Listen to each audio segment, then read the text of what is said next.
Assalamualaikum warahmatullahi wabarakatuh. Nama saya di sini adalah Muhammad Hafiz. Nah, di sini saya akan menjelaskan tentang konsep dasar basis data.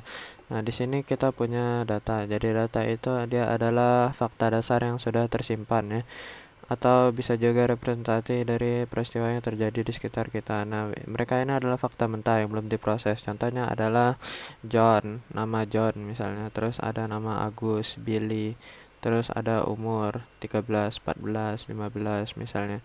Nah, itu di mereka tersimpan tapi tidak punya konteks. Jadi dia itu tidak punya arti apa-apa ke user. Nah, ketika sudah diproses menjadi informasi, nah ini baru dia akan diserahkan ke user nantinya. Contohnya itu adalah John berusia 25 tahun dan tinggal di kota New York misalnya, kayak gitu. Nah, kemudian si data-data ini kan tersimpan ya, fakta dasar yang tersimpan, fakta mentah yang tersimpan. Nah, mereka itu disimpan di dalam database. Database itu ibaratnya seperti lemari pakaian ya, berfungsi untuk mengorganisir dan menata pakaian kita agar rapi. Dalam hal ini pakaiannya itu adalah data. Jadi dia bisa menyimpan data baru gitu, terus menghapus data lama, melihat dan mengambil data yang sudah ada dan mengupdate data. Nah, itu adalah fungsinya dari database seperti lemari baju kurang lebih. Dan kemudian di sini ada DBMS atau Database Management System. Database Management System itu adalah software yang bertugas untuk mengelola database ya, sehingga storing, retrieving, updating, and deleting datanya efisien. Nah, kemudian di sini saya akan menjelaskan tentang perbedaan antara file system dan DBMS. Di sini kita bisa melihat kalau dari struktur, data redundancy, dan lain-lain. Nah, file system itu dia adalah data yang tersimpan seperti di file explorer ini. Nah, ini adalah file system ya. Teknologinya contohnya adalah NTFS dan EXT. Di sini NTFS, New Technology File System. Nah, jadi dia seperti komputer ini. Misalnya saya punya di sini master filenya itu alam hijau. Di sini kita punya banyak komponen.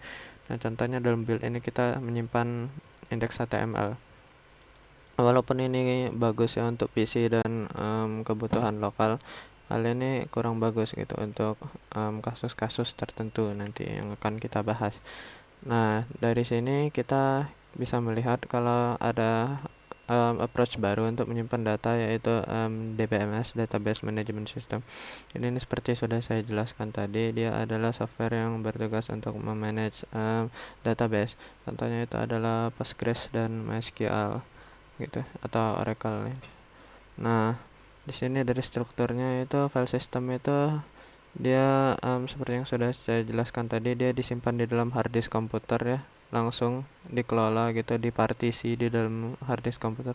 Sedangkan dari DBMS itu dia menggunakan tabel, dia menggunakan memanage database dan menyimpannya dalam bentuk tabel-tabel gitu. Ibaratnya kayak seperti Excel, tapi dia bukan Excel ya. Nah, kemudian di sini ada redundant data. Redundant data itu data terulang, itu sangat mungkin terjadi dan buruk sekali ya kalau di tradisional. Jadi di sini misalnya saya punya login.tsx, di sini juga bisa ada login.tsx dengan isi yang sama, jadi sampahnya banyak.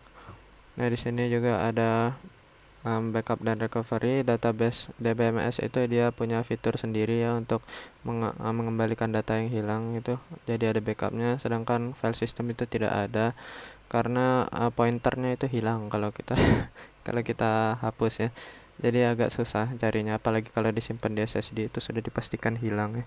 Nah, kemudian di sini ada query processing. Nah, query processing itu cara kita mengakses data. Misalnya kalau dari file system itu kita mau mengakses indeks HTML itu. Nah, kita dari alam hijau itu buka React Site dulu baru ketemu. Nah, kalau di sini itu langsung di query aja. Jadi ibaratnya kalau di lemari baju itu langsung lihat rak yang tepat, kemudian ambil bajunya. Nah, jadi cepat.